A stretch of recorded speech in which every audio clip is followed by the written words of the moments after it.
السلام عليكم ورحمة الله وبركاته. شلونكم بنات؟ شخباركم؟ إن شاء الله تكونون بخير. اليوم سويت لكم الكيكة البركانية. بنات طعمها يخبل كلش كلش طيبة، ما أحكي لكم على طعمها شلون لذيذ وما ينوصف. لازم تجربونها، ومكوناتها كلها متوفرة وسريعة وما تاخذ من جهدكم أبد. وقبل لا نبدي بعمل الكيكة دوسوا لي لايك على الفيديو واشتراك بالقناة، ودوسوا على جرس الإشعار حتى يوصلكم كل جديد. يلا بنات خلينا نبدي بالمكونات عمل الكيكة. عندي كوبين طحين منخول، وعندي ظرفين بيكنج باودر، وعندي كوب زيت، وكوب مي، وعندي كوب شكر، خاشوقتين مليانة حليب باودر، وخاشوقتين كاكاو باودر، رشة ملح، وخاشوقة قهوة سريعة الذوبان. باعوا بنات هذا المقدار. وعندي 3 بيضات، والمكونات كلها بدرجة حرارة الغرفة.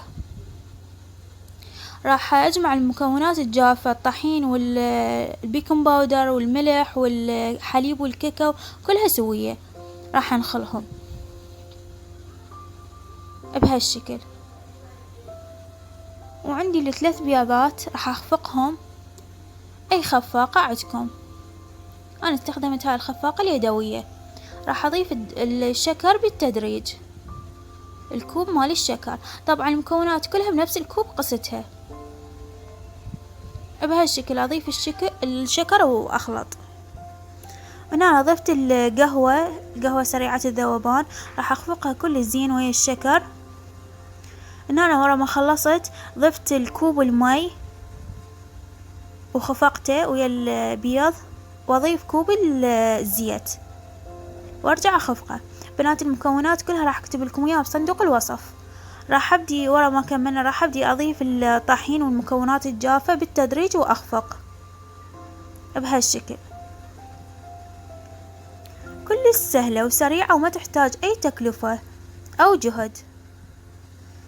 هنا كملنا، ضفت الطحين كليته، صار شكلها بهالشكل. عندي قالب داهنته بزيت وراشته بطحين، راح ادخلها للفرن درجة حرارة 200. راح تبقى بالفرن. طبعا الفرن مشغلته مسبقا على درجة حرارة 200 بس من جوا، وظلت بالفرن تقريبا 35 دقيقة. وهنا ورا ما طلعتها استوى، شوفوها شلون نفشت وكلش حلو شكلها. راح اقلبها بماعون التقديم. باعوا بنات شلون هشة، كلش هشة. طبعا الكيكة البركانية لازم شوية تدفى وتقدمونها، يعني تبقى دافية مو باردة، تبقى طيبة. هنا أنا عندي هذا الكاكاو أو الشوكولاتة، طبعا أنا مسويته مسبقا بالقناة، وإذا تحبون ترجعون تشوفون الفيديو، أو راح أترك لكم إياه نهاية الفيديو تحبون تشوفونه. وهاي الشوكولاتة البيضة همين خليتها منا ومنا، زينتها بيها. وانتو التزيين بعد حسب رغبتكم وحسب اللي انتو تحبونه. رشيت على الشوكولاتة البيضة مبروش جوز الهند، وراح ارش على الشوكولاتة كاكاو باودر، وخليت على الاطراف هذا الكاكاو الوينار حتى ينطيها شكل حلو، وخليت لها على الوجه جوز. باعوا بنات شوفوا شلون شكلها حلو، وما احكي لكم على الطعم شلون طيب، كلش طيب طعمها. باعوا بنات. واللي هنا بنات اذا عجبكم الفيديو لا تنسون تحطون لايك وتشتركون بالقناة. شكرا حبايبي.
you.